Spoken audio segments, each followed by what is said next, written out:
Welcome back to Talking Risks. It's a podcast by entrepreneurs for entrepreneurs. And every week we talk to an entrepreneur or a vendor to entrepreneurs, and we talk about all sorts of stuff. And we've had so many great guests on to teach us about their legacy and their journey.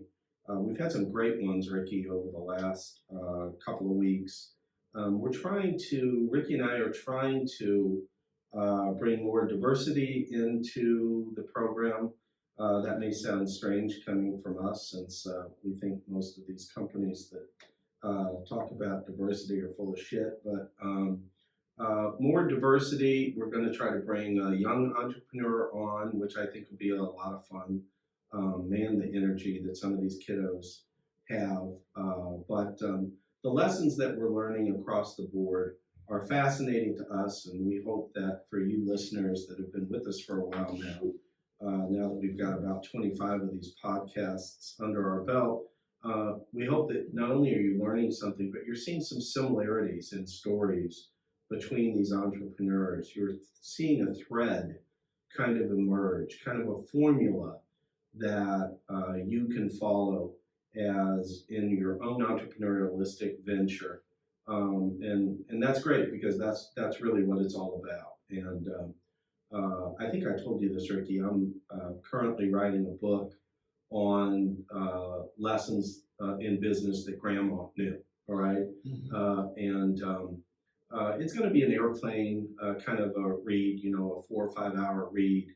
But it's fascinating to me from a personal perspective as we talk to these entrepreneurs that so many of these lessons are simple, right?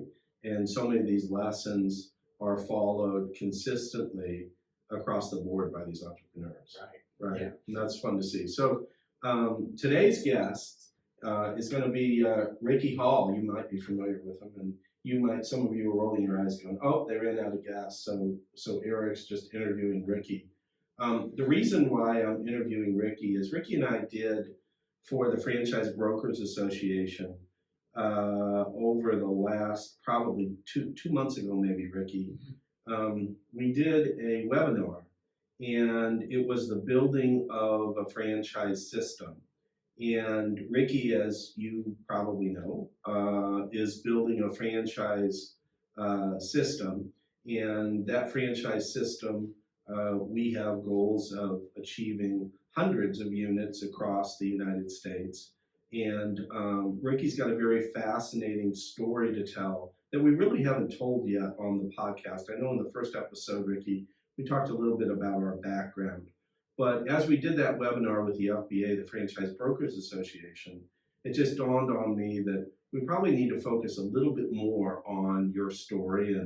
And I don't mean to spoil it, folks, but Ricky might be interviewing me in the future too, because as I've said, we are both entrepreneurs, and we both have a story to tell. So today, Ricky's going to tell his, but before we get there, we're going to talk about hot topics. And the hot topic today is something that we read over the course of the last week. Amazon is now, and Ricky reminded me, I didn't realize this, Amazon already had retail stores. Those retail stores, what are they called, Ricky? Amazon Fresh. Amazon Fresh, which is a grocer, okay? Yes. And I don't think they have them in St. Louis, where the studio's located, but they've got them, out in California, I think? Chicago, there's one, and what I read was Sunset Hills in St. Louis will be getting one. Wow. So the story this week is Amazon is going to create, they keep calling them department stores. They intend them to be 30,000 square feet. So for those of you who are trying to size that up, Ricky and I did, and we said, well, it sounds like they're taking on Walmart, but they're really not, okay? No, I mean, what do we read? The average grocery store is 60,000 square feet. Yeah, and Walmart's 180,000 square feet, right? Going in at 30,000. 30,000. So it's bigger than a Dollar General, okay? About half the size, I guess, of your regular grocery store. So depending upon where you are in the country, again, a Schnucks in St. Louis is, what did you say, 60,000? So it's about half the size, I would say, of a regular grocery store. And at first blush, I thought, boy, Amazon, you better stay in your lane, right?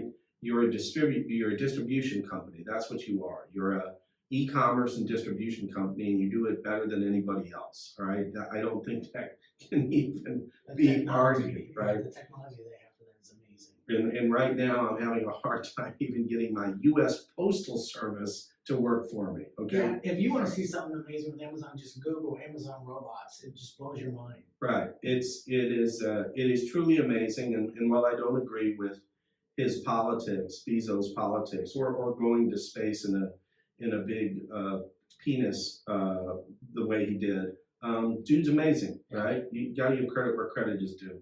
And so my initial reaction was, he's not staying in his lane, and Walmart's going to crush him. Okay, but I don't think he's intending to compete with Walmart. All right, I think he's here's the fascinating thing. So Ricky and I are looking into this, right? How big is the store?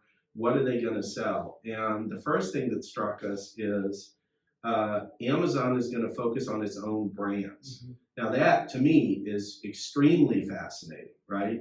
And so Ricky and I took a look at these brands, and they have brands for just about everything. Yeah, nutrition, the babies, too. Right, tools. right. And so it appears that Amazon stores, the department stores, are going to sell a decent collection of name brands, right? Brands that are not Amazon, but it looks like they're going to focus, they said up to half the store on Amazon brands. So they're more than a distributor, for sure, right? Now they're a retailer. And, you know, we always said that one of the weaknesses that we saw in e-commerce was there were some things that you want to see, you want to touch, you want to feel in order to make your decision, right? And some people just like the shopping experience of it. Absolutely, yeah. Well, I know Jill does, right?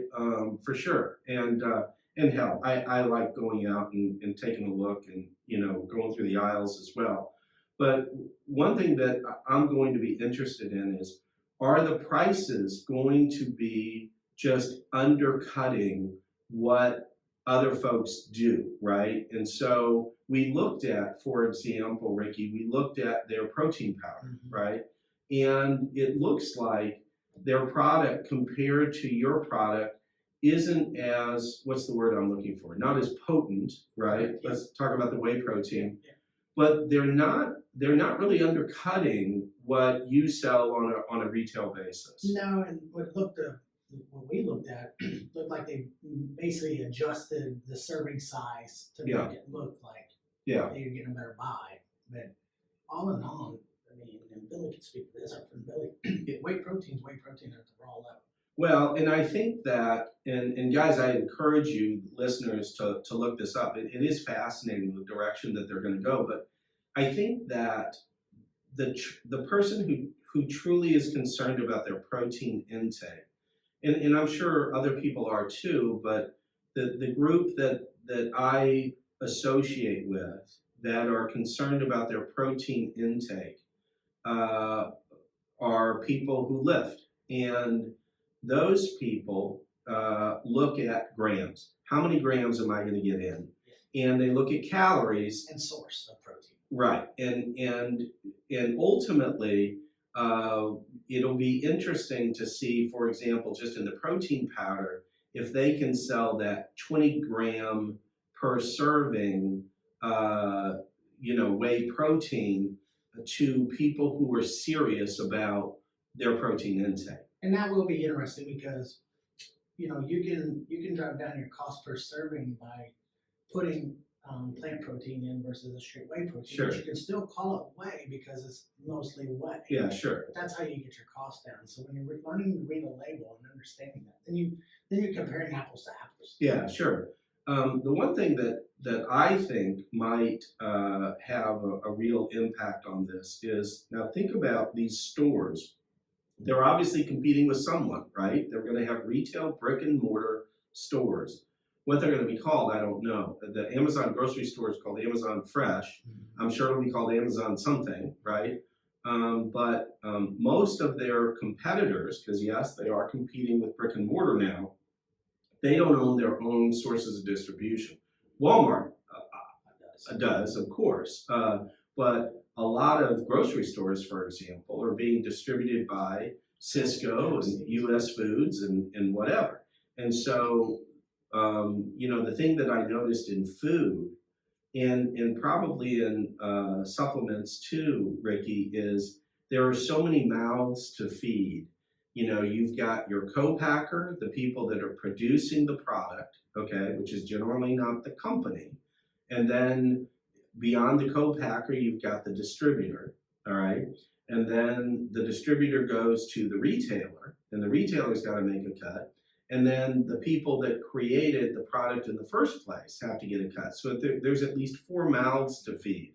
In Amazon's model, they're really only maybe 1 mouth to feed.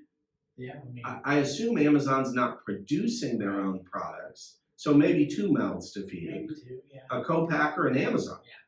So, from a profit perspective, my guess is Amazon's going to make a ton of money on these stores, so long as people get in the pattern of going, and they will. I think so too. They trust Amazon, right? That's how they've been shopping in 2020 and 2021.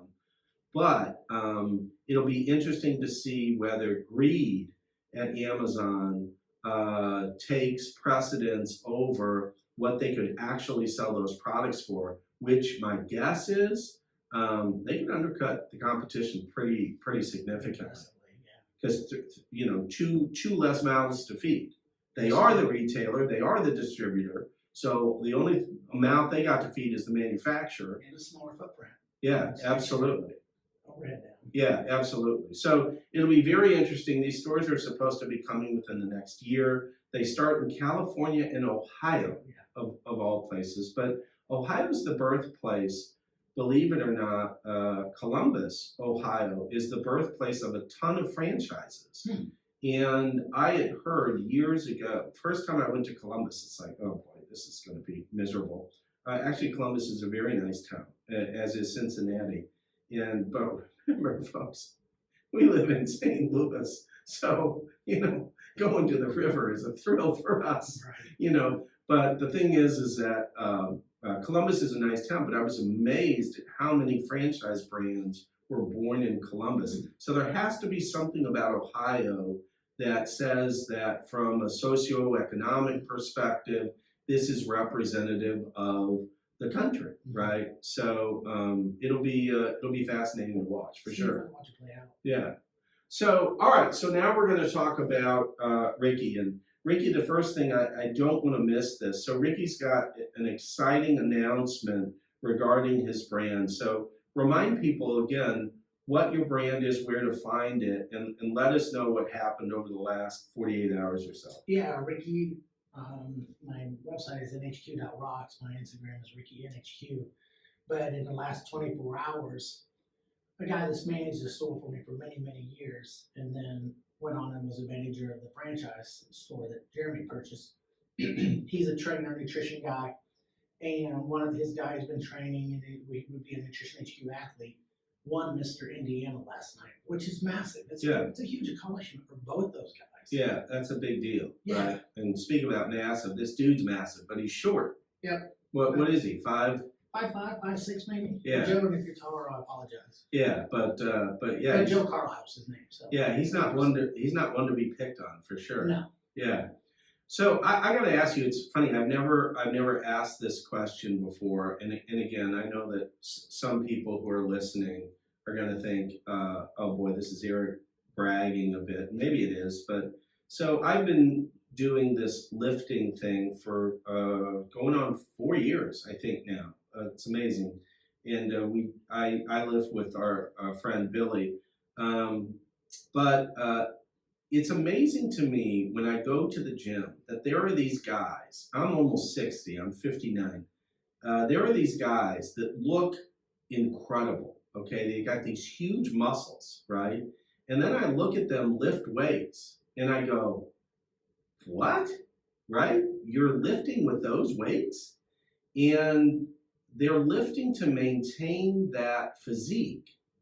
But it is amazing to me, and I'm not I'm not cutting down your employee, okay? I'm sure he's strong as an ox, but it's amazing to me that the physique is achieved many times not through lifting the heaviest weights, but it's, I assume, the technique and also, let's face it, it's the supplements. It is the supplements, but building muscle and building strength are two different processes. So Yeah. like if you take a bodybuilder, there's very few bodybuilders out there pro that are very strong. I mean, I think Ronnie Coleman, 7-time Mr. Olympia, Yeah. he is one of the strongest bodybuilders ever. Yeah. But he cut his teeth on powerlifting.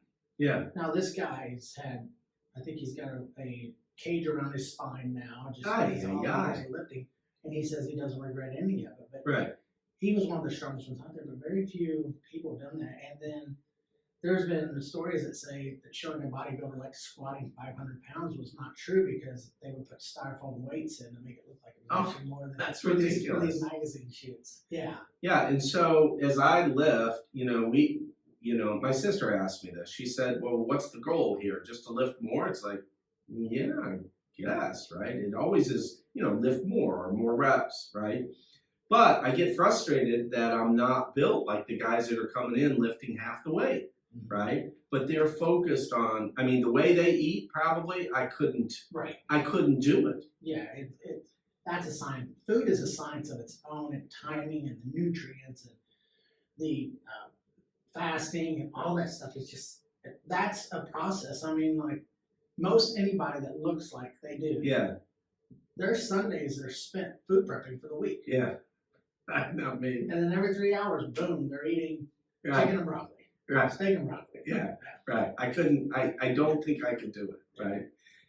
But amazing results for your employee, and that's going to be a great boost, I think, to NutritionHQ overall, and I'm sure that Ricky's website will certainly represent and reflect this achievement by the employee. So Ricky's past, as you guys know from the first episode, Ricky and I go way back. Ricky started as a franchisee, at least with respect to the nutrition business. And Ricky will go back further than that, but Ricky started in the nutrition business as a franchisee of GNC, is that right? That is correct, yeah. Yeah, and you had a bunch of stores. You had a number of stores. Yeah, when I exited the system, I had 4 stores in St. Louis, and I was partners with a store in Arizona. Right, and that's a big deal. For most people, I would think that, dude's got 5 GNC stores. What else do you need, right? It was a good life. Right. Other than GNC. Yeah, right. Yeah, and so these 5 GNC stores at the time. Now, when someone says GNC, and I know it's changed, but when someone says GNC, I remember the GNCs inside of enclosed malls, right? Pretty big footprint, which meant tons of rent, okay? What were yours like? Had the GNC moved to the strip mall concept by the time? And I think that's what got them started into the franchising, was moving them into the strip centers and stuff like that. And I can't remember what year they started franchising, but. And when did you get into GNC? I bought into the system in '99 and opened my first store in 2000. So 21 years ago, 22 years ago, you got into GNC. And why? Why GNC? Why fitness or the supplement business? And why GNC? Well, growing up, I grew up in Northeast Missouri in a small little town, and I'd always loved the gym. So I've been in the gym since I was in 7th grade. Oh, so you were a gym rat, sort of. Yeah, I love lifting, and I don't know why. Okay. And plus, I played football and baseball, so that also taught us, you need a strength. Well, and this is also something we've never talked about. So when I was a kid, I did not mature until really after high school. It was weird, right? I was a late bloomer, as they say, right? And so I had a difficult time building muscle. I ran cross country, so we weren't expected to have a lot of muscles, right? A lot of cross country guys were stronger than shit, all right? But certainly the physique was not something to be admired, okay? But I could have spent, every day in the gym, and I wouldn't have built that muscle, right? I didn't. You didn't? No, I was a late bloomer also, and I actually have a hilarious story about that. So I played offensive line at $160. Okay, In right. Maryville area. Right, right. And I didn't realize it, and we were at an event one night. And You were just mean. One of my friends goes, "How did you play offensive line?" Right. One of my buddies from high school was there and goes, "He was fucking mean." Yeah, So exactly. so that was that. But the funniest thing was two of my buddies went to high school with, Nathan and Jason Smith. We met at Ethel's out in O'Fallon for a beer. Yeah. So Nathan and Jason are sitting on the other side of the table with me, and then I'm sitting here. Well, my junior high football coach comes up and sits down. Yeah. And we're sitting there and they're talking, and he leans over finally and goes, "Hi, I'm Bob Higginbotham." And I'm like, "Hi, I'm Ricky Hall." He goes, "What the hell happened to you?" So that gives you an example of how the same way. Funny. I didn't start understanding and building more muscle until the summer I turned 22. Huh? Wow. Yeah, you were a late bloomer. Yeah, for sure. Interesting. So, but you enjoyed the gym, so you liked fitness, so you had a passion toward fitness. But again, that's a long way. Talk about the entrepreneurial voyage, right? A lot of people like fitness, or at least they profess to like fitness. Look at their Facebook page, right? I've got friends that post every workout that they do. I don't get it, right? And again, God bless them, but again, I look at them and it's like, oh, they're still swinging the same weight they were 3 years ago, right? Yeah. It's like they're doing a leg press of 200 pounds. It's like, right? Yeah. And they love it, and that's good, that's right? what matters, yeah. There's nothing wrong. There's nothing wrong with that, right? But again, from liking and having passion about fitness and lifting to owning 5 GNCs, that's a huge jump, right? So take us specifically through those steps. How do you get from liking fitness to owning 5 GNCs? Yeah, it was interesting because I went into the military at 17. I turned 18 in basic training. Okay. And this was June of '89. And, did 6 years in the Air Force, and it was just like one day I just couldn't take it anymore. I knew I wanted something more. I made rank extremely fast. Hell, I won Airman of the Year in '92. I didn't even remember it until the other day when I put out a plaque. Funny. And during that whole time, you won Seaman of the Year the same day. Yeah, right. He didn't win it. But in the military, I always still loved the gym and training and stuff like that. So when I got out, I'd make rank, and I remember one of my superintendents came in one day and was like, "Why aren't you reading article whatever with Air Force regulation?" Well, I was reading a nutrition book about bodybuilding, and I literally held the book and go, "This is my future." So I already knew there was a passion for it. So when I got out of the Air Force, I moved out to New Jersey to be with a girl I met in the Air Force, and all I did was go apply at gyms. I just the only place I wanted to work. Okay. And I got a job at a gym, and that's kind of what started it. I started understanding sales. I had a friend of mine out there, Tony Russo, that taught me a ton about sales, which was huge. Yeah.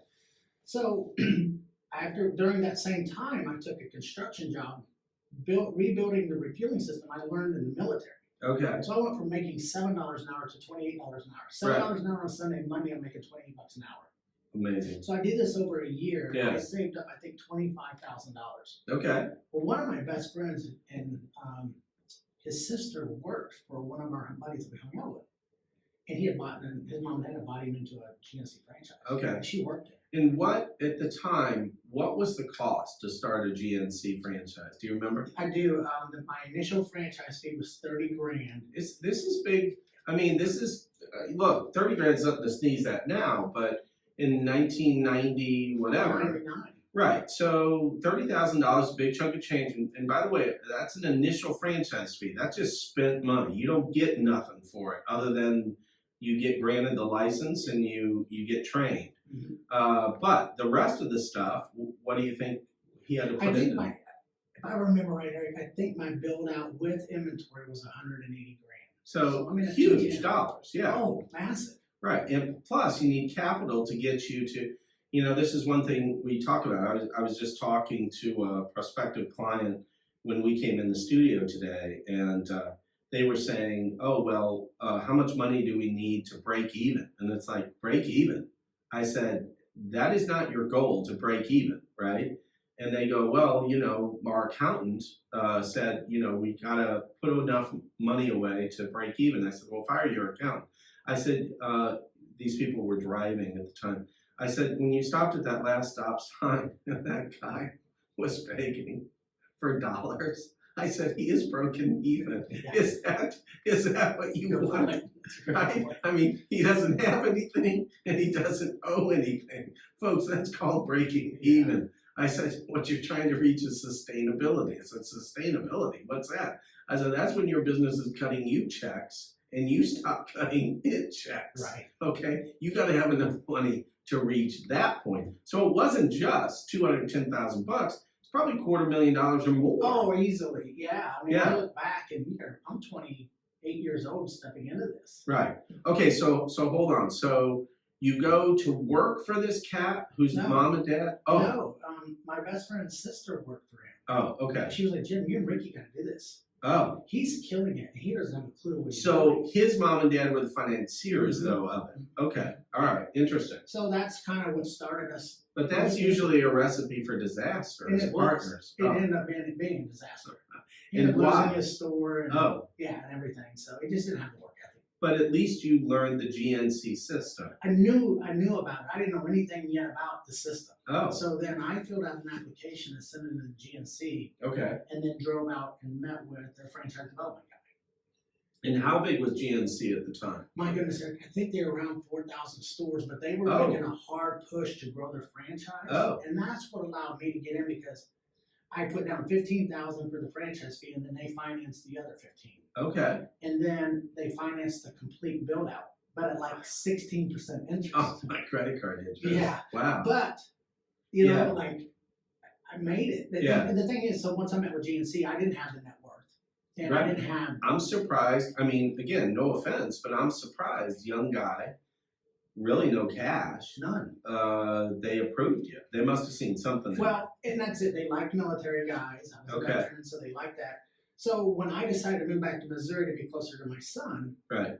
I went in and hard sold it to my mom and dad. Okay. You know, and my mom's an entrepreneur, Okay. and my dad's just a worker who works and probably saved 50% of his paycheck. Sure. No kidding. Sure. And I begged them to sign the franchise agreement with me, because that would bring up my net worth. Okay. And then to co-sign another loan at $25,000 with their banker. Oh, okay. And that's how I got it done. And this was just for the first location. That's just for the first location. And that location was where? In Kirksville, Missouri, where Truman State University Oh, is. okay. Yeah, Kirksville. So Kirksville, and I should know this, right? With all the property at the lake and all the rest. But Kirksville is more toward KC, is that correct? It's straight north of Columbia, Missouri. Oh. 2 hours, hour and a half straight north of Columbia, Missouri. Oh, straight north. So from the lake, it's probably about 3 hours Yeah. too. I mean, if you drew a line from St. Louis to Kansas City and then up to Kirksville and then back down to St. Louis, it'd make a perfect triangle. I see. All right. So Kirksville, Missouri, what was the population at the time? Less than 17,000 people. Yeah. And so this also is amazing to me.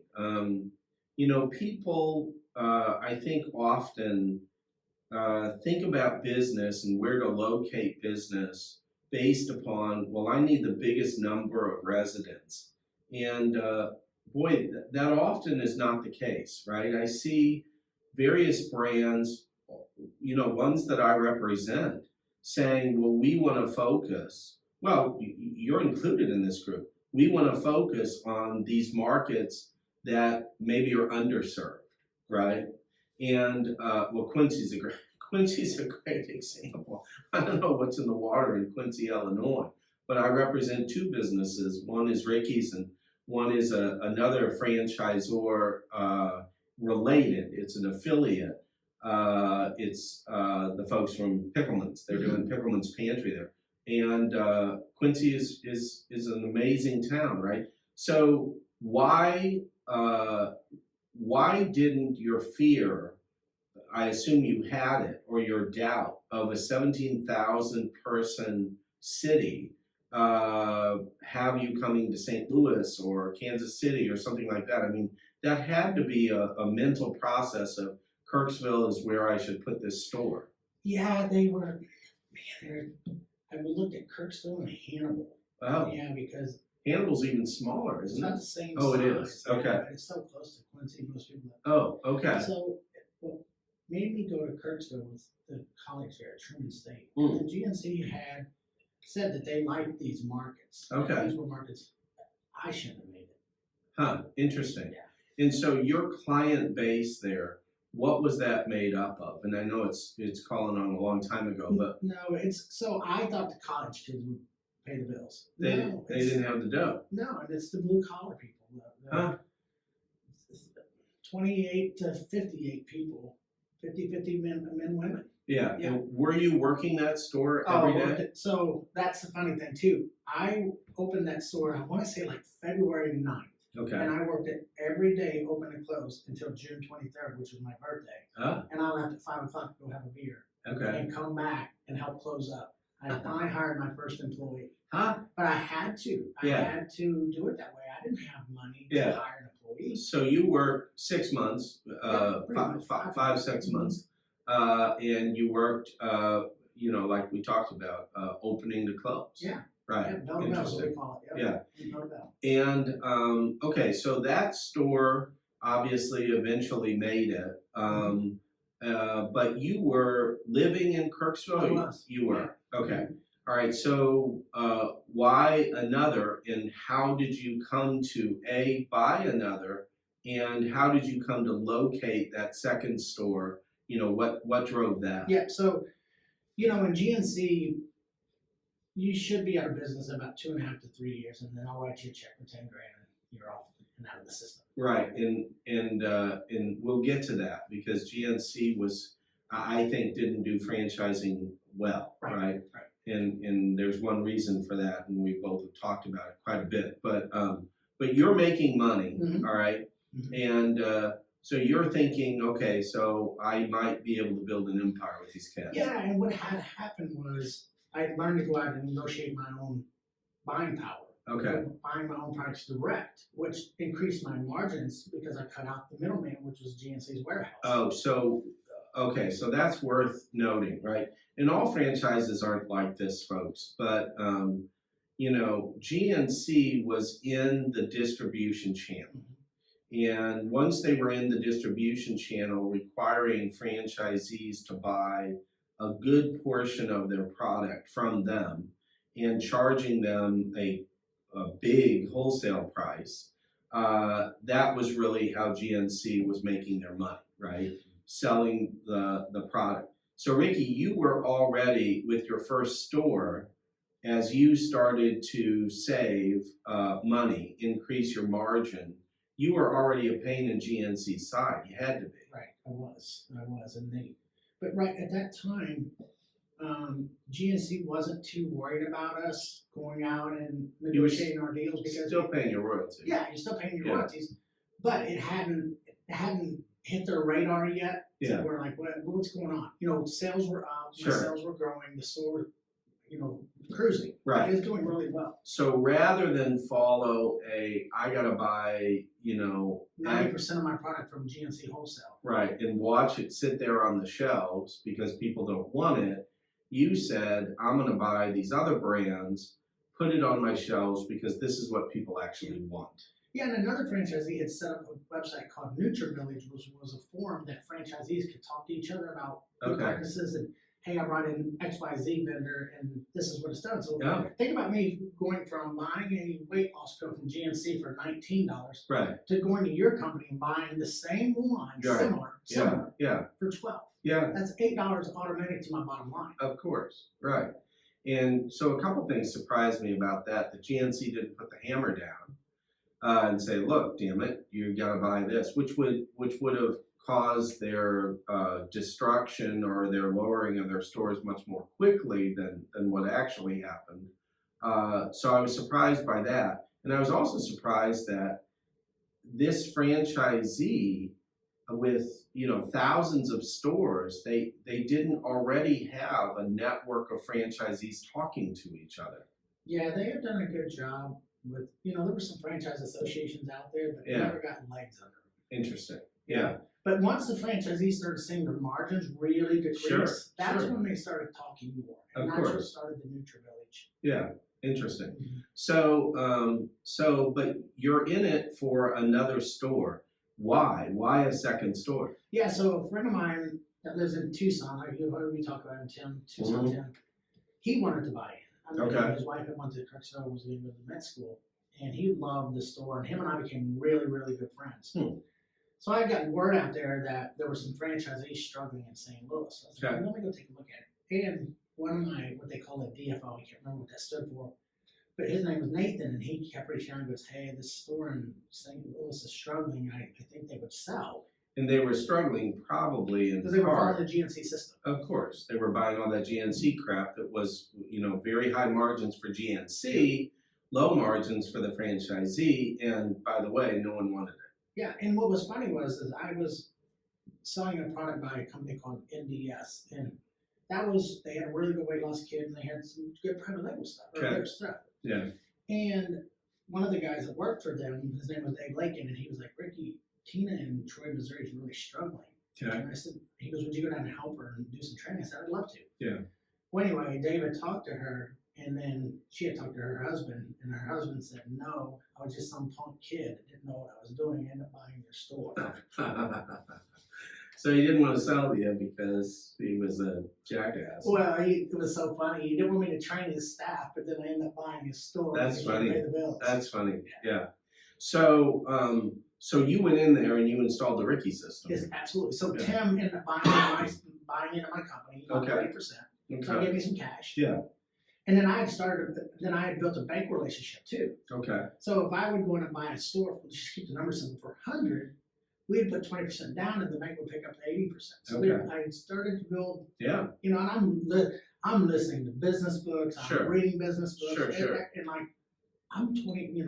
I didn't know anything about business. And I wanted my own. So, and that's what started it. So now you have 2 stores at a total personal investment. You borrowed from friends and family, right? First, yeah. At a total personal investment of what do you think you have at risk at this point? I know the bank debt, but still, what do you think you have at risk? What have you put in cash-wise to these 2 stores or into these 2 stores? My own cash. Yeah. 25 grand. Yeah. Good. Yeah. Absolutely. All right. So how do you balance that? Kirksville's a long way away from St. Louis. So how did you balance running those 2 stores? So I went to a local hotel and negotiated room rates. And I would come into St. Louis Monday morning. Okay. And work the Troy store, retrain the staff Monday, Tuesday, Wednesday, and then I'd go back to Kirksville Thursday, Friday, Saturday. Okay. I had a staff that had trained in Kirksville, so I had it going. Yeah. And now I was just duplicating my processes in Troy. What was the distance between, or what is the distance between Troy and Kirksville? 3-hour drive, I believe. Yeah. So not horrible. No, not bad. But still. So now you got to hire people to run the store when you're not there. All right. And how difficult was that to hire the right people so that when you're not there, they're not jacking it up? That's the hardest part. Yeah. It's the hardest part. Yeah. Especially with, it's not like we're doing hundreds and hundreds of thousands of dollars a month. So you're not going out and saying, hey, Eric, I'll pay you 50 grand a month. I mean, 50 grand a year. So I'm hiring $8 to $12 hour people. Yeah. And that's what I'm doing. Are you bonusing them based upon upselling and selling? So what GNC would always do is they had what they called a PMs, promotional money. So this vitamin may be a $3 PM, this vitamin may be a $10. Which took away the integrity of the sale because there's something for the PMs now versus the customer's needs. So what I did, supposed to be consultative. I just put a flat commission on. And they got paid a flat commission of just total sales. So if you walked in and you like Muscle Tech products, I'm going to sell the whole effing section to him. And that was one of the biggest things. And these guys were competitive, so they liked it. Good. So that's still just 2 stores. And how many years are you now in it with GNC? Right at 5, I believe. So you're 5 years in. You're getting older. So how did 3, 4, and 5 come about? So now it starts to get out there that I'm buying these stores and fixing them. So franchisees are running for the exits. And GNC is giving them low ball alpha. offers. Yeah. So I would go in and evaluate it. All I wanted to see was what was their average sale and how many tickets were they getting per day, because I knew with that, Right. my average sale was usually double of what everybody else's was. Not because we upsold over the top, it's because we knew what we were talking about. Sure. So I would look at those numbers, and usually when I bought a store, the second month I owned it, it made money. Okay. So it's getting out there that people are running out. Yeah. And so my next store I bought was Washington, Missouri. Okay. And it was a good little store. Yeah. So let's touch upon that. So the consultative sale process, right, which is now big in nutrition, and it has been big for quite some time, right? People in the store who know what they're talking about, right? And I have never felt at the gym that I go to, I have never felt sold. Right. Right? In fact, it's driven generally by my inquiry, meaning, well, what do you have that will do this, right? What do you have that will help muscle recovery? What do you have that'll increase pumps? What do you have that'll do this, that, and the other thing? And then I'm told all about the various products that they have, but I always feel that I'm making the choice, right? Mm-hmm. And so the upsell, even though that's rewarded in hair cutting and any personal service and the supplement business and the auto business has been doing it for years. Remember, they used to have the F&I guy, right? So they'd sell you the car, all right? But it was the F&I guy that sold you the extended warranty and the Z-Bar, right? And all this other bullshit, right? You bought the car for $25,000, but in the end, it cost $32,000 by the time you're out because you upgraded everything, right? Do you want those prepaid oil changes? Oh, we can do that for you, et cetera. And then they got rid of that with the F&I guys. The F&I guys don't do that anymore, right? They still try to sell you the shit in the process, all right? But the F&I guys, some of those guys were making $250,000 or more, right, based upon commission. That was truly just an upsell because most of the shit they're selling is useless, right? Mm-hmm. The extended car warranty, right? You know what a fan I am of that. But in your business, in the nutrition business, it wasn't so much as the upsell and it sounds like maybe I'm laying cover for you, but I don't think I am because I'm a customer myself. It's how well are you consulting with these people? That's exactly what it is. How well do you know what their needs are, right? Don't just let them browse. Find out what their pain is. Find out what their issue is. Find out what their lifestyle is. Right. And what is their overall goal? Right. And still believe in the product that you're selling, but introduce them to it.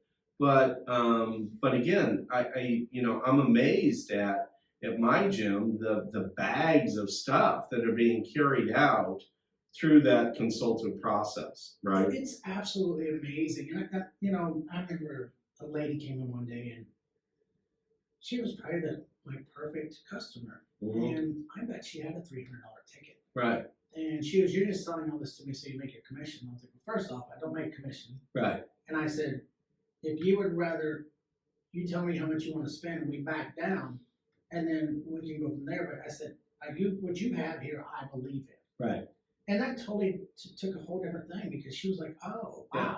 Because it was the transaction was for her, not for me. Yeah. Now it is for me in the end result, but sure. I was so passionate about it and knew so much about it. Value proposition, sure. Yeah. But I've always said I'm in the trust business. And you know what? If she walks in the first time and spends $50, the second time $75, now I have her all the time. That was one of my problems later when I went to the other franchise was their upsells were so F&I. Yeah. And that system didn't work. Right, yeah. And my guess is that the GNC guys probably did not have, they didn't have their finger on the pulse of how the industry was going to go. Right, and a GNC corporate employee, a good corporate employee is their shrink levels are this. Yeah. Which means that staff doesn't steal as much as the other staff. Yeah, right.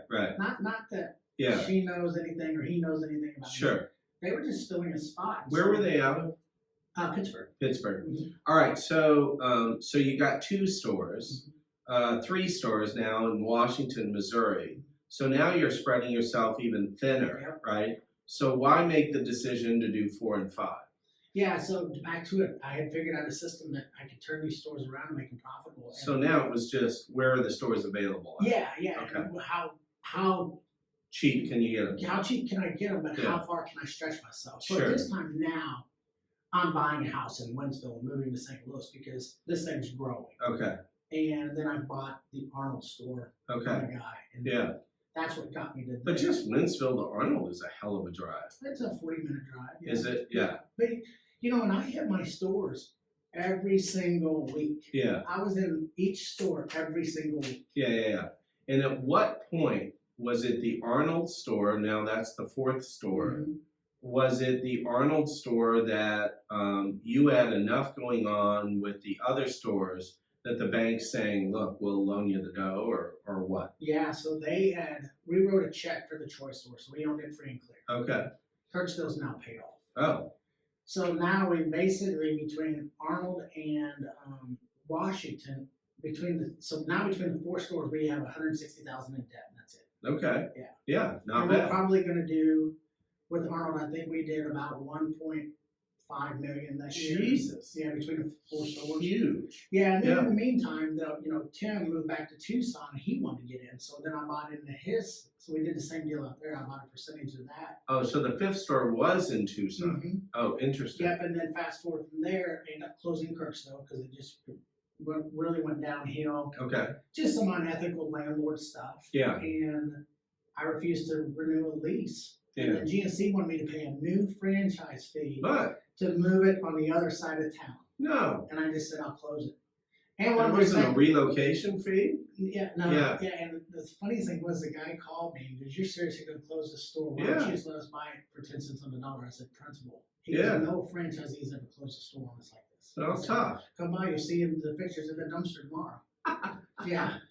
Yeah, So I closed funny. Kirksville at year 7, and then bought Lake St. Louis. Yeah. Okay. So you still had 5. You still had 5 Mhm. stores. So at what point did you say, look, this GNC thing is probably not going to be my long-term gig? And how did you reach that conclusion? Well, I bought the last store I purchased from corporate GNC. Okay. Because they didn't want me to open a store in Wentzville because it would compete with their Lake St. Louis. Okay. So they actually got me a decent deal on it, surprisingly. Okay. And the first year I owned that store, we beat the previous year's sales by 92%. Holy shit. And they kept sending people in telling me I was doing it wrong. Yeah, Because I wasn't selling enough GNC brand. of course. But I'm like, okay, let's run the numbers dollar for dollar. After we ran the numbers, I was selling more GNC brand dollar for dollar than they did when they owned it. Right. And that's when it hit me. I'm like, my time here is not much longer. Yeah, right. And then they started really harassing our third-party vendors, like making them jack up their insurance requirements and going through a whole approval process because we really hurt their distribution side. Sure. Yeah, sure. Yeah, so GNC from at that time was 2000 and what? So now I'm in the 2007, 2008 time frame. Okay, so within the last 12, 13 years. So GNC, because you and I have often talked about this, they just couldn't make enough money at corporate. So what happened to the GNC? Because I still see GNC stores out there, but what do you think the decrease has been from its heyday to now? Oh, tremendous. Yeah. Yeah, and I don't even know. They closed a ton of stores last year too. Oh, Yeah. they're still closing stores. They're still closing stores. Yeah. I think it's stabilized, but GNC's 40-some% owned by a Chinese company now. Oh, is that true? They bought them out of bankruptcy last year. So the Chinese company, and so tell me about the supplements. You were just telling me this earlier. China cannot make these They supplements? can, but nobody buys it just because of the contamination and the unethics of just the raw materials and stuff like that. Because we looked at launching a brand. Me and 3 guys looked at launching a brand in China. Okay. And what we found out was you need somebody over there that you trust because when you ship your raws in, they'll steal them. Yeah. Interestingly, so talk about cultural education. So years ago, Orange Leaf, which I represented for years, was going to go into China. And we signed a Chinese deal. And one of the cultural things we had to get by was that the Chinese did not trust dairy products. And they didn't trust dairy products because of Chinese companies producing dairy products that were contaminated, right? And so the reason why Dairy Queen could do so well in China is because nobody knows what the fuck that stuff is, right? If you don't believe me, buy a peanut butter parfait, take it home, put it in your sink, go to bed, wake up, and then eat it because it's just as good as it was when you put it in the sink. So the thing is that the Chinese understood that, at least from a Dairy Queen perspective, that product was different. I'm not kidding you, but culturally we had to get by some hurdles because the Chinese people would not trust the frozen yogurt product because of the attitude that they had, and the attitude was not unjustified with respect to dairy products. So that would have been a challenge in China because they would say, well, we know as a supplement that this stuff is messed up. Well, and that's the thing, Chinese people won't take Chinese vitamins. Interesting. Yeah, so that's what we learned a lot. Yeah, yeah, 30 grams of COVID in each. Yeah, well, and here's the thing is, I don't know if you've seen it, but I've always saw Amway going, the world's largest vitamin retailer, and I'm like, how? Yeah. The Chinese market share in vitamins that Amway does. Oh, interesting. So yeah. That's why. Okay. Yeah. The world's largest vitamin retailer. Yeah. So you had decided that really you're fighting with GNC with respect to the type of product that you should be carrying, etc. Probably being 5 of the better stores in the GNC system, but constantly being told that you're doing it wrong. At a certain point, that wears on you to the point where you're going to try something different. Right? Yeah, and that was it too. I think the last year, 4 year of my stores, we threw away $80,000+ worth of products that we were forced to buy that expired. Yeah, right. It's not going to work. No. Right. And so breaking away from a franchisor can sometimes not be easy, right? So I sold my stores, my 4 St. Louis stores, I sold to another franchisee out of Kansas City. Okay. And that's how I walked. All right. And then Tim bought out my percentage of the Tucson store. Okay, so you're out, but you've got this non-compete out there. Non-compete. Yeah. So what did you? Oh, 1 year. Mm-hmm. So what did you do in that year? Went to Indiana and helped my sister open stores. Oh, what was she opening? Complete Nutrition, another franchise concept a good friend of mine had started. Okay, so you're helping her open her stores, but in the meantime, you're getting a good look at yet another franchise system selling supplements. And these Complete Nutrition guys, remind me who they were. Corey Riedel. Yeah. And Ryan Zink. And did they come from the GNC? They did. Okay, Yeah. so the GNC corporate, or were they franchisees? Franchisees, and a lot of Corey's systems that we put into my stores is the same reason he left, because they were pinching us too tight. Yeah, so he decided to see the light and created his own franchise. And so there was a brotherhood, right? Mm-hmm. Because you had a common enemy. Yeah, absolutely. Right? And after the year passed, then you decided to do what? So after the year, my non-compete, I basically acquired my sister's stores. Oh, okay. All right. So you were purchasing your sister's stores. How many did she have? At that time, Evansville, Bloomington, and South Bend, Indiana. Oh, wow. So she had 3. And did she get into the business originally because you were into it? She got into it to help me because I wanted to be. Oh, okay. Well, we won't talk too much about it. As your lawyer, I'm advising you to stop talking to me. Yeah. All right. So, well, the statute of limitations gladly has run on any of those suits. So GNC is listening. You're out of luck. All right. So that's interesting. So now you're in Complete Nutrition. You're right back into a franchise. What were you crazy? Well, so your thoughts are, and plus this thing was so new. Yeah. Evansville was only the 40th store open in the system, so it's a small. So I like pioneering stuff. Sure.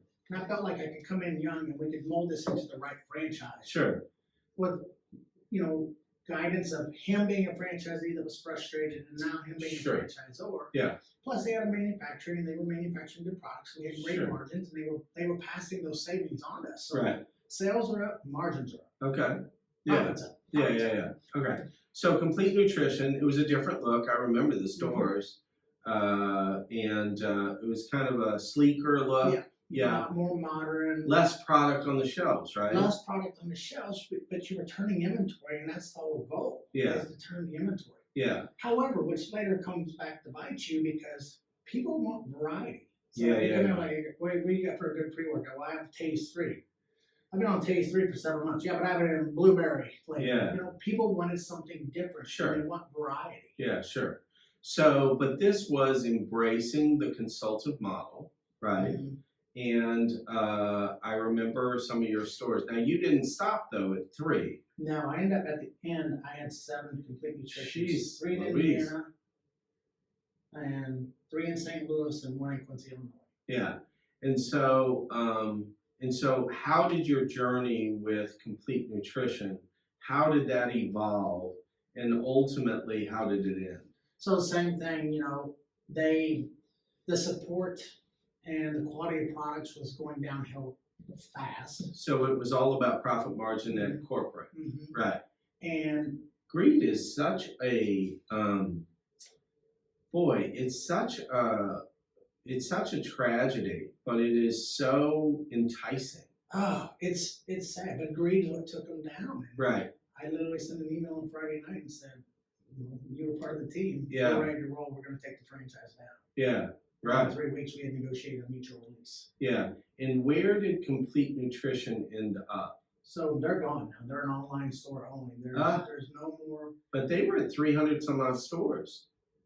They were knocking on the door 300, I believe. Yes. Yeah. Yeah, they were, man, it was, if they didn't get greedy, we'd still be cranking today. Yeah, so Ricky had been my client as a GNC franchisee, and I don't remember what I did for him as a GNC franchisee. And then Ricky was my client as a Complete Nutrition franchisee. And then Ricky convinced the franchisor to also be my client. All right. So I'm representing Ricky. I'm representing the franchisor. All right. Franchisor is fucking Ricky. Ricky's getting ready to fuck the franchisor. Somehow I'm in the middle of all this, right? And I can't remember all the conflict waivers we had anyone sign, but man, it was a mess. Somehow we all got through there unscathed, other than the Complete Nutrition, which ended up as being an online store only. And that was amazing. But they had shit canned me because they sold out to somebody big. Yeah, I can't remember who ended up buying them. Right, they decided that I wasn't big enough for, this, New York, whatever, private equity dipshits that are buying them out. So I wasn't smart enough to help them anymore. And so they ended up losing all their stores and being an e-commerce site only. Yeah, so good job. And I don't think good job. Does that well. I love all these guys that think they're smarter than us Midwestern folks, quite frankly. All right, so now 2 experiences with 2 different franchise concepts. One of them that started out with the right idea, we're going to be the anti-GNC, turned it into GNC, right? So where did your journey go from there? Yeah, so at that time, that was 2014, and we had to the end of the year to rebrand. Okay. But I'm 90% Complete Nutrition brand sales. So the day we signed the deal, right, I don't have any more GNC or Complete Nutrition brand coming in. Okay. So now I've got to go back out and go back and reconnect with all those vendors I had during the GNC days and try to get product back on my shelves. Okay. But at that time then too, I started closing stores that were underperforming and didn't have personal guarantees on them just to get that overhead down and get us in a place where we could reset and grow again. Sure. And we went down to 4 stores from 7 quickly.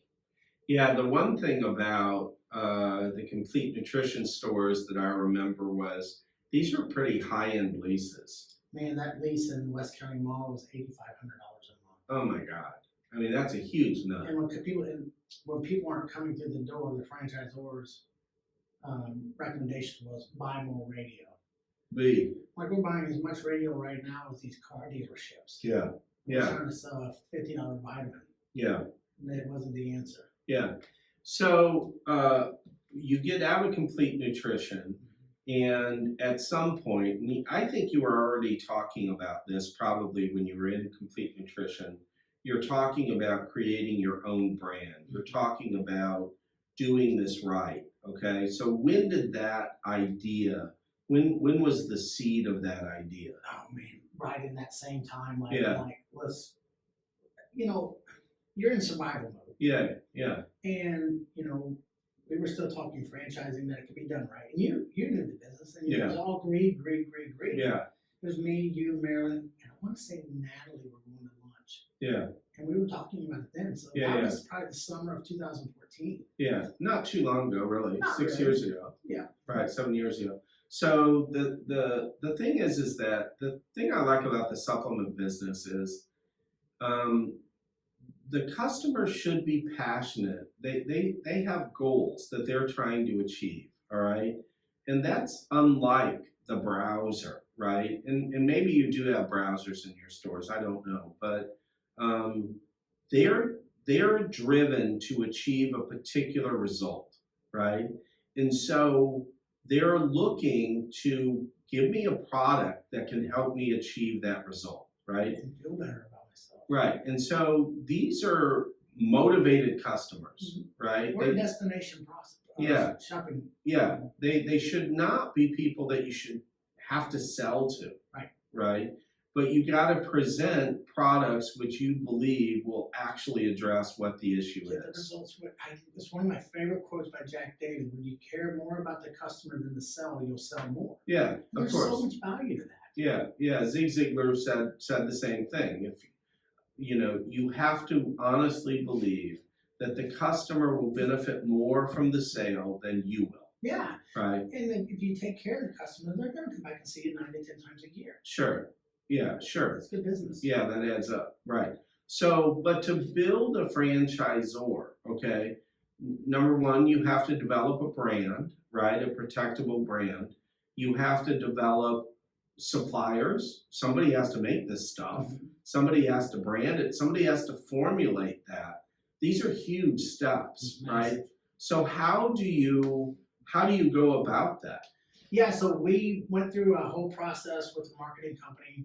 So over the years, during Complete, I was taking my team through core values training, and then I took them through a mindset to where we were trying to find out who our customer was so we could talk to them. Sure. But during this whole time we were going through this process with this company, the guy kept saying Complete Nutrition. I said, let's stop calling it Complete Nutrition. Let's call it Ricky Nutrition, because I want it to be thought of this way. Sure. Because here it goes, back into my mind, I'm like, I'm not going to make it in this complete business. Sure. And so I already started the process of what would now become NutritionHQ. So Sure. we had done the groundwork to come up with the name. Right. And then we Google tested NutritionHQ, and once everything came back clean, then I was able to trademark NutritionHQ, HQ, and NHQ. So that's what got it started. So I had a solid brand now and trademark. Yeah. It is amazing what a brand, all right, with ours, Aspen Legal, growing together. It is amazing what a brand will do to focus you and to excite you. Oh, yeah. Right? And now all of a sudden you're pushing a brand which yesterday wasn't even known to anyone, right? But now it's like, this is the brand. Yeah. Now, let's back up too. So 2014 is when that started. 2015, January 1st is when we launched NutritionHQ. But in 2015, July, I had to file bankruptcy because of bad leases. Lost my house, got a divorce, buried my little sister all within 3 weeks. So things aren't good. I don't have any money. Yeah. I'm dead broke from the complete nutrition process. Yeah, yeah.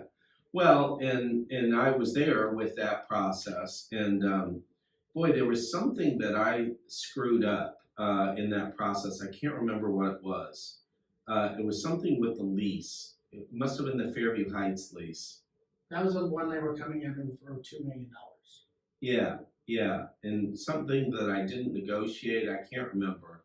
I think I tried to negotiate your personal guarantee, look, but whatever. Yeah. I mean, look, in the end, we're talking to, just so everybody knows, we're talking to someone who has begun a franchise system, who has now stores that are grossing, what's Quincy grossing? $1,000 a month.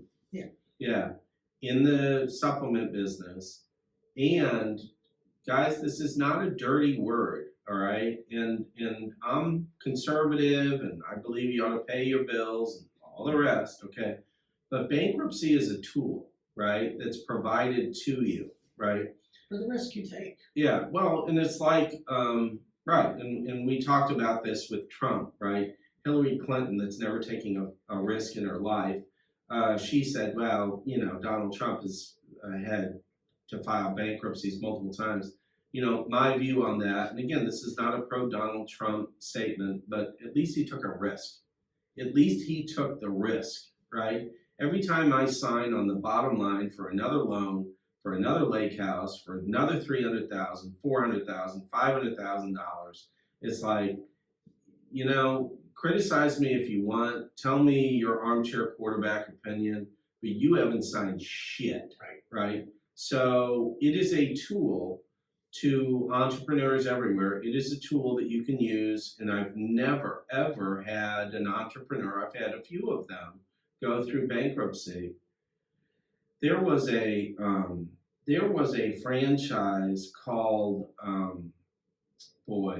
Wireless Toys. I don't know if you remember this, okay? But there was a time when our wireless devices were fixable, okay?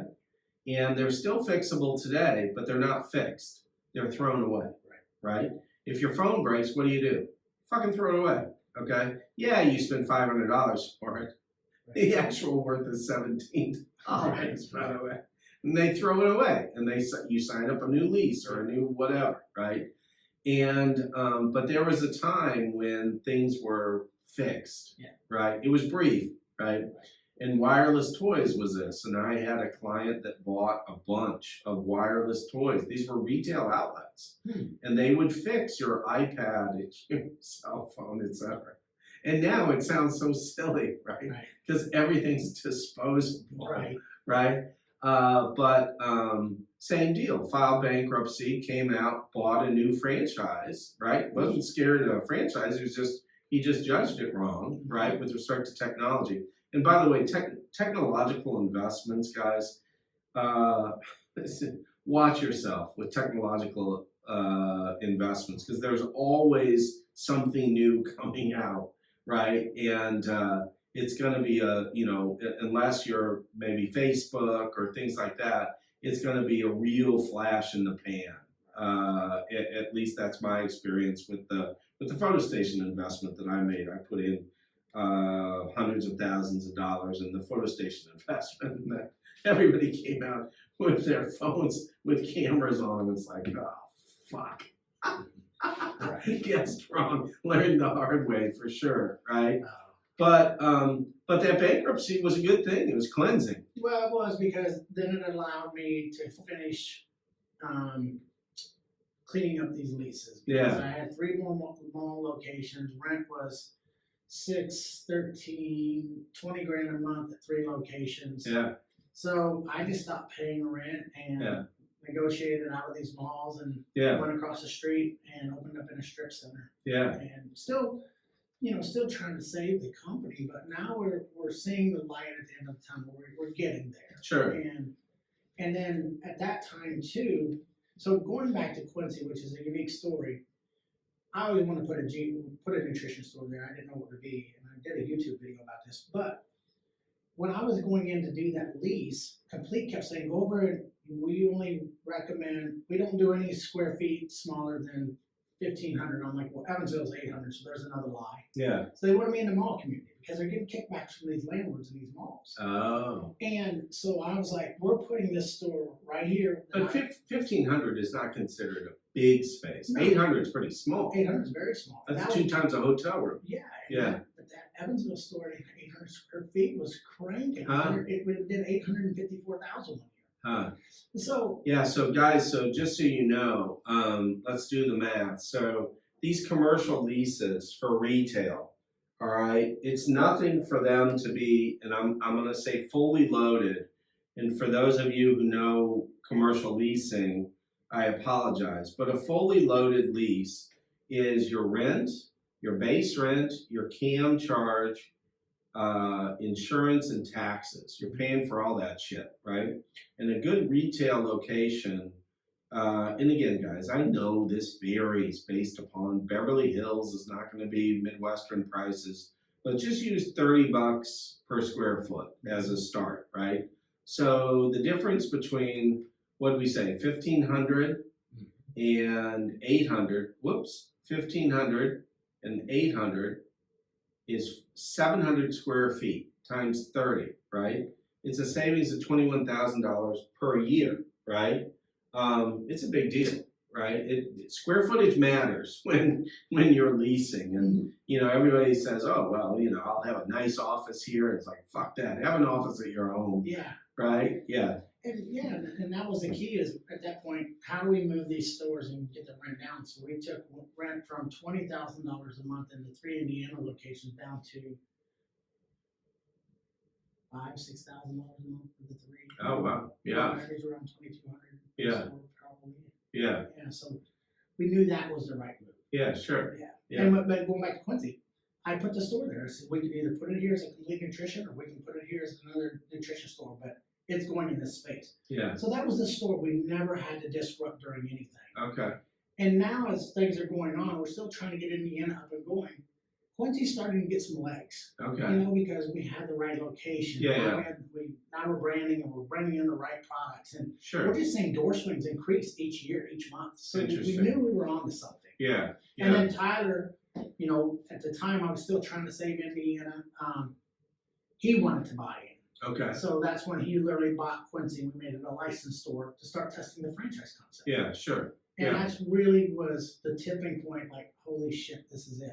Because I'm a great at the vision part, I'm not a great at implementing stuff. So Sure. Tyler's amazing at that. So we've done a lot of stuff, and he was willing to take it out of his own pocket because he had to believe it too. And he grew up in the back of a GNC. Yeah. Yeah. Yeah. So he was around the business forever. Sure. Sure.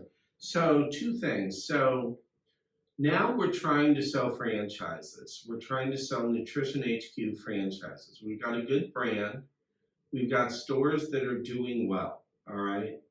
But we've got a competitive environment. There are a number of folks out there, obviously online, but online's online, okay? You're talking about retail brick and mortar locations. How do we, A, attract customers to our brick and mortar, and on the other side, how do we attract franchisees? Why do customers want to come to NutritionHQ, and why do prospective business owners want to come to NutritionHQ? Two different questions, right? One is, why should I buy supplements from you? And two is, why should I invest my future with NutritionHQ? Yeah, so the customer coming in, I think it's just the work. So we were running a ton of radio, and then we backed it down to almost nothing. And we found out that it's not the amount of radio you run, it's the strategic ads or what you're doing. You're not over-promising, you're not delivering.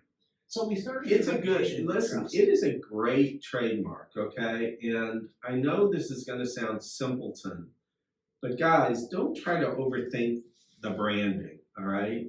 When you are NutritionHQ, your tagline should be, and I'm not charging Ricky for this, even though he's a client, your tagline should be your nutrition headquarters. And that's what it is. Right. Yeah, okay. That's what we call it. Because this is the place, right? This is where to go, right? Don't go to a fucking, underling store. This is the headquarters, right? And not but your nutrition headquarters, right? To make it personal. And so don't get caught up, guys, in, Toyota, who decides that to sell Toyotas, they'll say, we're not in the car business any longer, we're in the people business, right? A better tagline for Toyota is, we sell great cars, right? These cars last forever. That would be much better than lying to me. You know, Eric, it's funny you said that because when we were doing the rebranding and we were doing all our new graphics, and my whole thing was like, simplify it. Yeah. Because everything that we were doing in Complete Nutrition was just too busy. There's so many moving parts. I was like, simplify the damn thing. That way we can manage it better. Yeah, sure. Absolutely. And it did. It made a huge difference. So that's part of the customer. Tell me about price. Where do you have to be with respect to price? Because I always struggle with this, right? I'm always trying to reduce my rates to below, and I've successfully done that for sure, right? My wife probably is, wanting to kick me. It's like, I could be making twice as much, right? 37 years, I could probably charge $600 an hour, but I'm not going to do that to my clients. And I think there's a certain limit where people should not spend on attorneys over a certain amount, because quite frankly, attorneys for the most part are dumbasses. And yeah, you heard it from me first, but I'll back it up with examples any day of the week.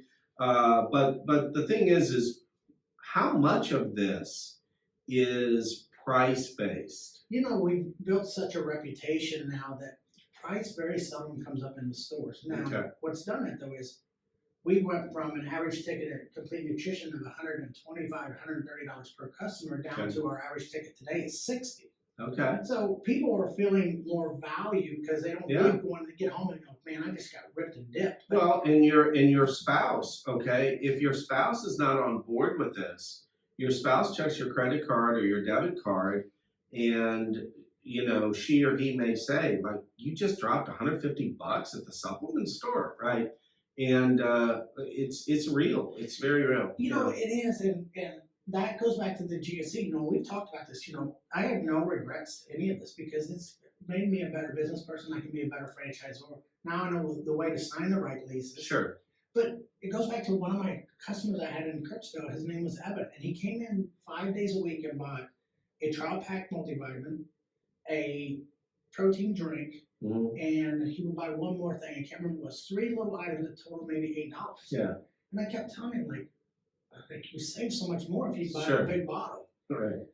I don't know. He just stuck to his guns. Yeah. Finally, a year later, whatever, he goes, my wife hates supplements. That's why I do it this way. Oh. So he couldn't even have a bottle in his house. He had to fly under the radar. Yeah. So that goes back to taking care of that customer. Sure. So the value, I think we talked about this a week ago.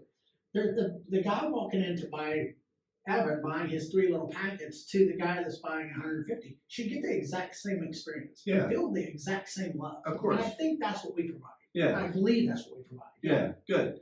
So let's talk and of course we've run over because Ricky and I can talk forever, but let's talk from a franchising perspective. Mm-hmm. Now you're not just selling supplements, but you're selling franchises. You're selling people on investing hundreds of thousands of dollars in making this business their future. How do you do that? I mean, franchising is crowded as well. It is, and I think a lot of it is going back to that person is going to come into my stores probably a lot like me. Yeah. Fitness enthusiasts, health, like they love the health and wellness. And I had a prospect call with a girl, and I'm like, why do you want to do this? And she goes, I just love helping people. Okay, good. And she's a personal trainer. So that's a lot of who will probably do. That'll be our first franchisees, and that's what I want. I want an owner-operator at the very beginning here because I want the next Tyler and the next Jeremy because they need I don't know if Jeremy's one franchisee in South Bend, Indiana, or Mishawaka, Indiana.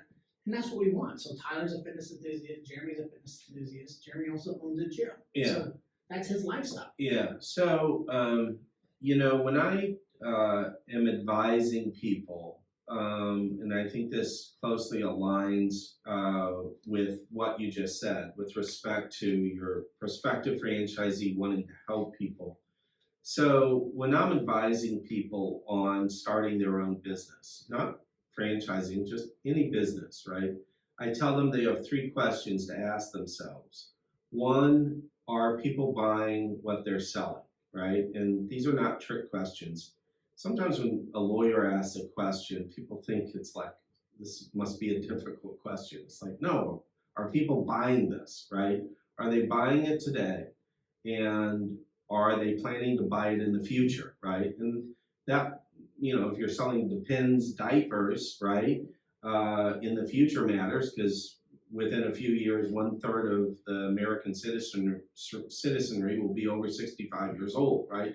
Not making a joke, things change, right? Data changes, socioeconomic changes in the American citizenry. So are they buying what you're selling? That's a yes or no question. If it's yes, you move to number 2. Are they buying in sufficient quantities in the market area that you're intending to place your business, so that if you gain reasonable market share, you can have acceptable returns? That's a lot of words for just saying, do an in-depth analysis of your specific market, right? Whether they're buying generally in America is one thing. Whether they're buying in your specific market is dependent upon, and in sufficient quantities, is competitors. How many competitors do you have? Socioeconomic data from your market that you're intending to create your business. And people ask, it's like, well, where am I going to find that? Go to a residential realtor and tell them you're interested in buying a house, but you need to know all the socioeconomic data they have on this city, and they will give it to you. Then go to a commercial realtor, okay, and say, hey, look, I'm interested in buying a commercial building, but I need to know all the socioeconomic data, and they will give it to you. Or I want to lease X space, and you'll still get the same data. They'll give you everything they have. Let's say having one-armed painters live in the area. Yeah, absolutely. Go to your Chamber of Commerce and ask them for all the data. Say you'd like to establish a business, and so people say, "Oh, I'm lying." It's like, oh, what the hell? You're talking to a whole bunch of liars. So don't sweat it. Okay, it's a way to gain valuable information to answer the second question. Are they buying in sufficient quantities in your market area so that if you gain reasonable market share, you can have the returns that are acceptable to you? And then the last thing is what Ricky already touched upon, the value proposition. Are you selling the best, right? That's the short form of, do you have an honest belief that what you're selling is better than your competitors, right? And so the gal that comes in that says, I want to help people, right? She has one question to ask, past the first two. Is NutritionHQ selling the best? Will that facilitate her being able to help people better than a GNC or the Amazon brand or whatever else? And that's a personal question. It's personal, right? Because if you don't believe in your value proposition, you will be unsuccessful. This I guarantee you. If you believe in your value proposition, even if you're selling shit on toast, you will be successful, all right? Because in the end, you're not selling, you're explaining your value proposition. And that is not, while that is a Zig Ziglar lesson, that is not some bullshit. That is absolutely true. Every time I talk to a prospective client, the reason why I have a 90% close rate is very simple. I actually believe what I'm saying. I may be fucking nuts, right? I may be absolutely nuts that I am totally wrong. I'm the worst lawyer in the world, but it's the honest belief that gets you there. Yeah. It's the integrity of it. The integrity of the sale. Right. You know, it's huge. And that's why we've had such a relationship for however many years, is because I trust you. Sure. I believe in your product. Sure. You say you're going to do it, you do it. Sure. If you can't do it, you say, out of my wheelhouse. Right. Rarely do I say that. Very, but well, because you know there's a guy down the street that it is in his wheelhouse, and you'll make it happen. Yeah, exactly. So, all right. So, Ricky, tell us about the goals for NutritionHQ. Where would you like to see this realistically? And a lot of franchisors say, "Oh, I'm going to open up 100 in the next 30 days." Where would you like to see this go? Yeah, I would like to see us at 10 stores by the end of next year. Okay. You know, and then that's realistic. Oh, absolutely, yeah. Because we've got a strong brand. Even we may not have a store on the market, but people know me out there. So now, really being careful about the next franchisee. The next store, well, all of them. But, yeah, sure. So then, 10 stores by the end of next year, and then I'd like to be at 100 stores by 2030, and then. My gladiator goal, the big one, I would love to see the brand grow to 500 stores. Yeah. You know, but I think I've convinced myself I can do it, but I've always convinced myself of what I can do. And I think that's what got me through a lot of the obstacles. No was not an option. No, and that'll be awesome. And You know, the thing that's interesting in franchising to me is I consider anybody with a multi-store chain a success, okay? Because it's more than 90% plus of other folks could do or have done or what have you. But it's hard. It's hard to have a 100-unit chain. I mean, think about it, guys. It's a big deal to have 100 units. It is, but and you know, we're going back to the FTD when we wrote it last year. You know, we did a lot of things taking out the greed. I mean, Sure. And then this year when we revised it, Yeah, sure. we put incentives there for them to make even more money as they produce. No, you're right. And same process that goes into the store selling a vitamin is the same process and the same thought pattern I need to award a franchise. Yeah, I agree. Yeah. All right, so my guest has been Ricky Hall. Apologize we went a little over, but great stuff, Ricky. I mean, this is stuff that you and I have often talked about, but we forget that you and I both have lessons that other people can learn from too. So stay tuned, folks. We've got great guests coming up, and we look forward to talking to you in the near future. Thanks, everyone.